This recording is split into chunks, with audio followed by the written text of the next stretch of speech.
Baik, kita ke Haidir Yahya dulu ya sebelum ke Bisri. Jadi alhamdulillah kita ini di Hulu Sungai Utara khususnya, dan teman-teman dari Balangan dan Tabalong juga ada beberapa itu punya komunitas literasi, dan kita kan bertemu bersama sampai bertahun-tahun ini kan karena ada kesamaan visi misi. Karena sama-sama hobi, kegemaran seperti ini, makanya kita selalu ngumpul terus ya. Dan saya pun juga banyak belajar dari yang muda-muda di sini. Terkadang dari apa yang kawan-kawan sampaikan menjadi bahan mengajar juga di kelas, di ruang kuliah ya. Intinya adalah setiap komunitas literasi itu punya cirinya masing-masing. Ada yang lapak baca, ada yang menggunakan seminar seperti ini, ada yang perlombaan sampai-sampai dapat karya antologi buku dan sebagainya. Nah, selama itu positif bagi kita, ya kita tentunya kita ikuti saja untuk peningkatan kualitas diri kita ya. Paling tidak kita punya target lah dalam sehari, dalam sebulan tuh berapa buku yang dibaca. Satu hal mungkin ada perbandingan dari tiap generasi. Zaman saya dulu mungkin godaan terbesar itu adalah televisi, karena medsos nggak secanggih sekarang ya. Seusia SMP SMA tuh godaan baca buku itu televisi. Kadang kan zaman generasi saya tuh lihat TV tuh dari pagi sampai malam TV terus ya. Sekarang TV kayak tak pakai ya. Gitu ya. Tapi zaman dulu tuh saya bisa menghabiskan sekitar 200 halaman satu hari. Karena dari pagi, apalagi kalau hari Minggu ya, hari libur tuh dari pagi sampai malam tuh baca terus bisa ya. Sekarang mungkin kualitas baca saya agak berkurang karena sudah ada kesibukan dan sebagainya. Namun tentunya kita harus punya target dulu. Target ya mungkin sebulan minimal satu buku. Ya, kapan bacanya ya tergantung aktivitas kita, pagi, siang, sore, malam dan sebagainya.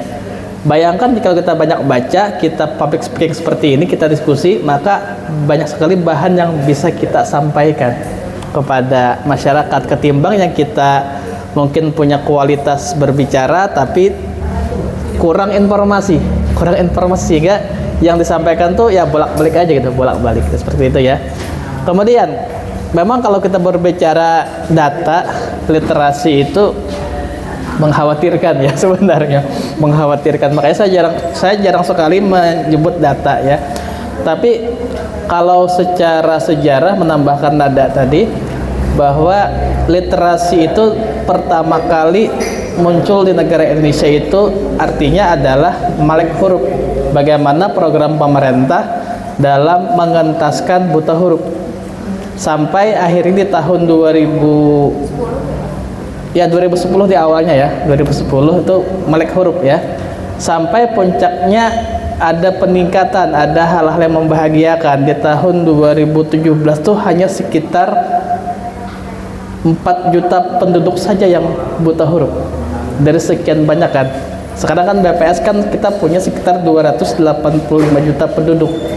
Artinya kan literasi, pengertian secara etimologi literasi di negeri Indonesia itu berhasil mengentaskan buta huruf karena sekarang sudah bisa membaca. Makanya kan secara pengertian sudah sangat berubah. Jadi kalau kita berbicara data, ada hal yang sangat membahagiakan kalau kita kembali kepada format awal, literasi adalah melek huruf, karena tingkat buta huruf itu semakin berkurang di negara Indonesia. Nah, sekarang kita lihat lagi bagaimana kualitas bacaan itu lagi jadi PR kita. Apakah komunitas kita itu berdampak? Sangat berdampak ya, karena sekecil apapun yang kita lakukan tentu ada manfaatnya. Kita tidak perlu melihat data yang besar gitu ya, tapi apa yang bisa kita lakukan meskipun kecil itu pasti ada dampak manfaatnya. Terutama di rumah tangga dulu deh. Mungkin kalau saya kan ada istri, ada anak-anak, teman-teman mungkin saudara sama abah mama ya paling tidak dibangunlah suasana diskusi gitu. Kalau nggak bisa di suasana lain ya sarapan atau mungkin makan malam, bisa diskusi ya. Saya dulu mama tuh jadi tempat curhat, belum menikah ya, tempat curhat ketika makan malam. Jadi kalau nya patah hati, tempat curhat siapa? Ya mama gitu kan. Itu dulu gitu ya.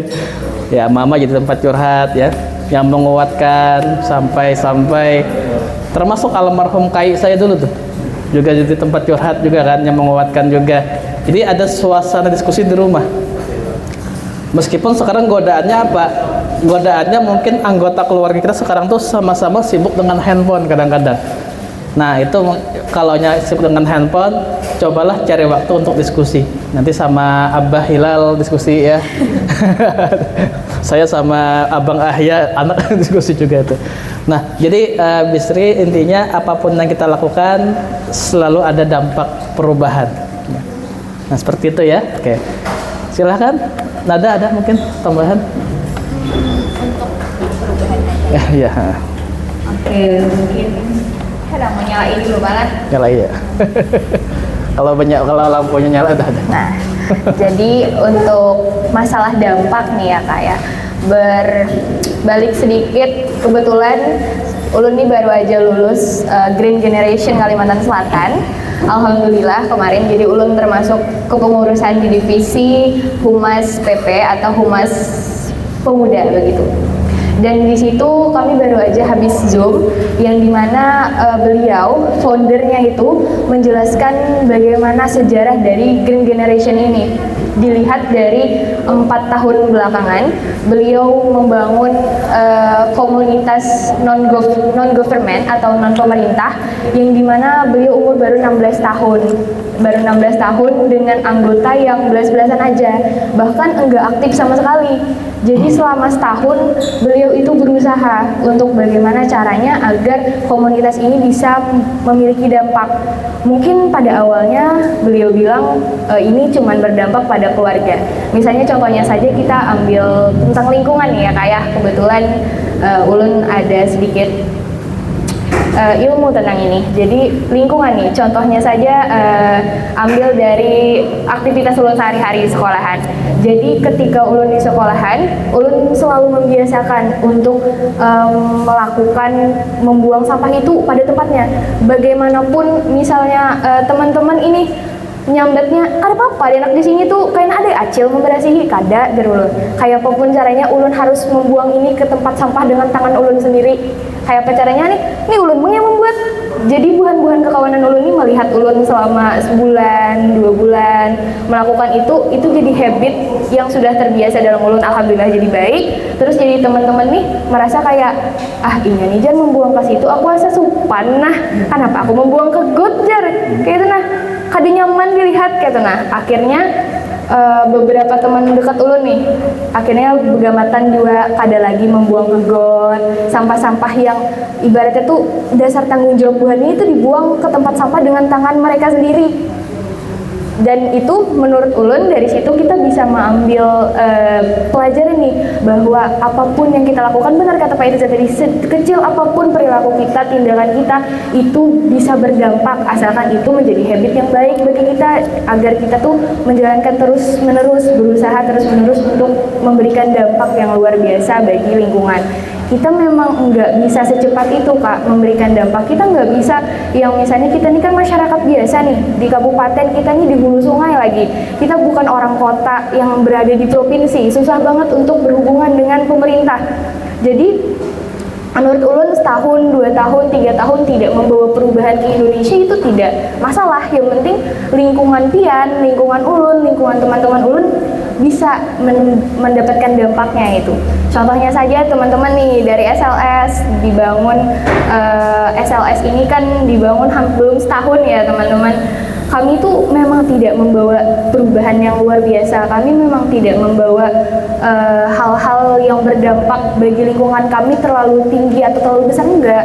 Tapi setidaknya kami punya lingkungan yang baik dan kami berhubungan baik. Kami tidak komunitas kami alhamdulillah tidak begibahan kayak tadi di grup, tidak membahas orang lain, kami membahas diri kami, bagaimana caranya kami bisa membangun kegiatan yang membawa perubahan yang luar biasa.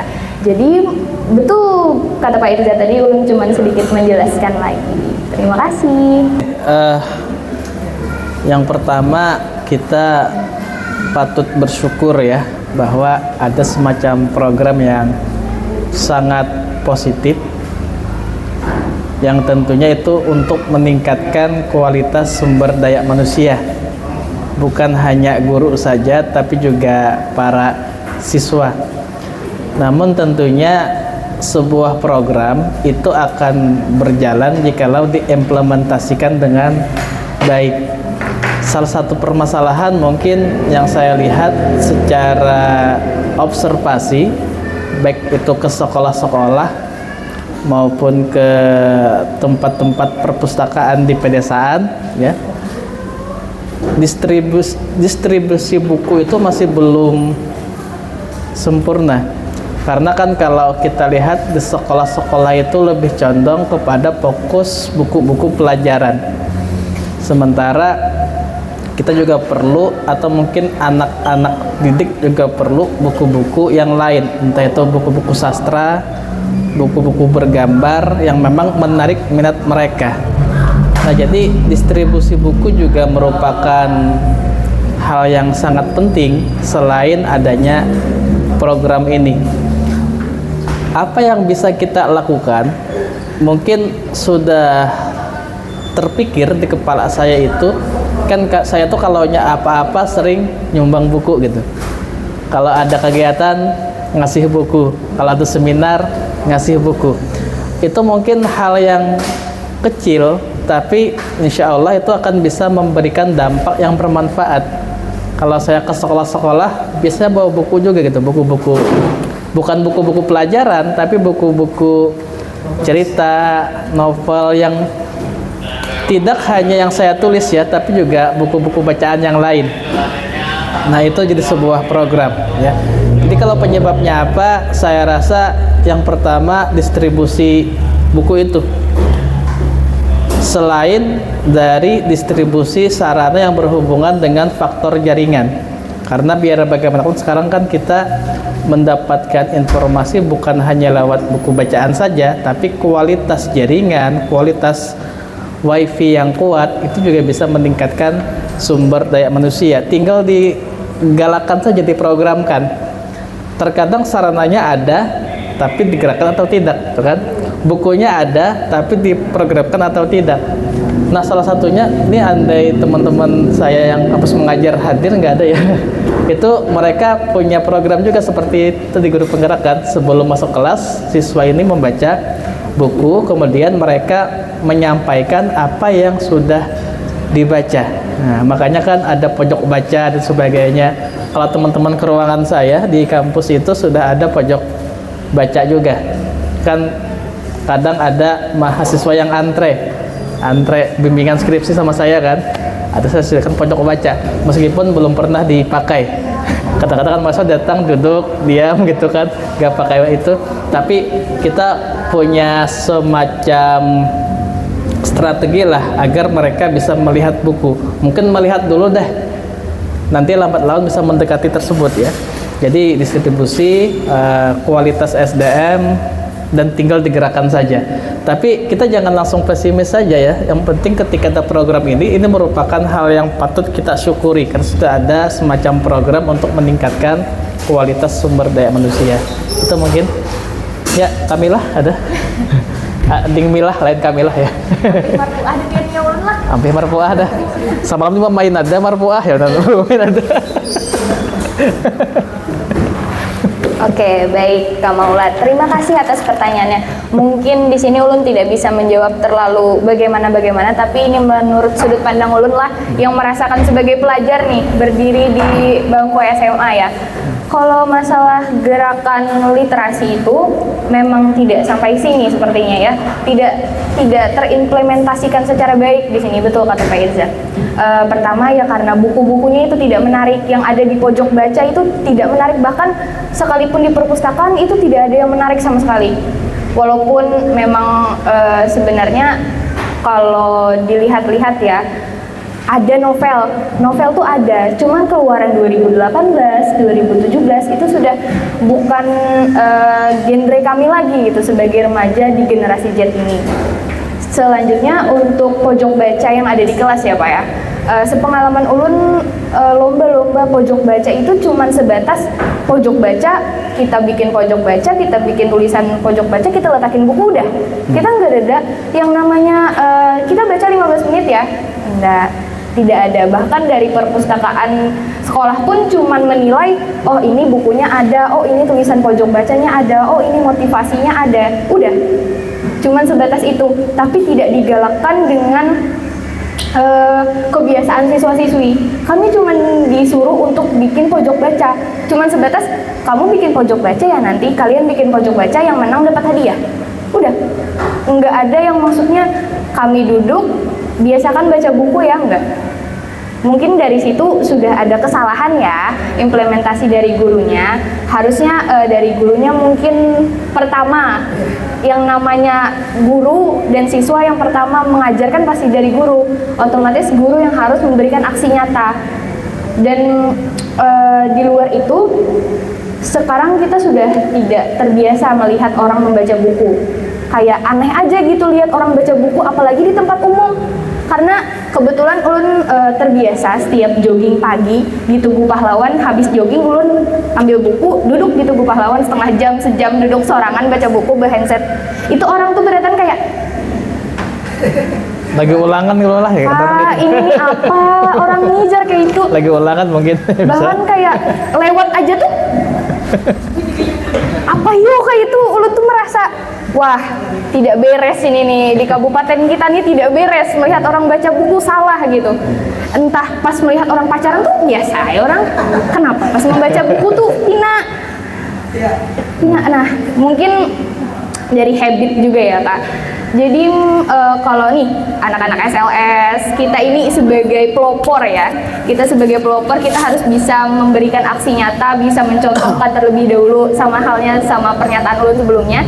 Kita yang harus kuat-kuat mental untuk benar-benar aksi nyata nih di hadapan orang-orang yang tidak yang merasa aneh dengan aksi kita yang baik ini gitu. Dan menurut ulun kalau dari implementasi sekolah ya harusnya seperti itu juga, misalnya gurunya membiasakan baca buku dulu, dari gurunya yang baca buku, jangan anaknya disuruh baca buku 15 menit, gurunya main HP atau keluar, ibu tinggal dulu ya kalian baca buku. Itu bikin kami kayak gurunya aja kadang kenapa kami harus. Nah itu jadi bukan menyalahkan gurunya ya, di sini lebih menekankan bahwa guru itu harus punya sudut pandang seperti itu. Karena anak-anak nih sama orang tua kan, anak-anak tuh menuruti orang tuanya, bagaimana orang tuanya bertindak, bagaimana orang tuanya berbicara, anaknya bakal seperti itu juga. Dan itu tergantung lingkungan, dan saya harapkan juga nih kepada guru-guru atau di sini ada guru-guru gitu loh, calon guru misalnya, semoga nantinya bisa menciptakan aksi nyata begitu di hadapan anak-anak muridnya. Guru Maula. Terima kasih.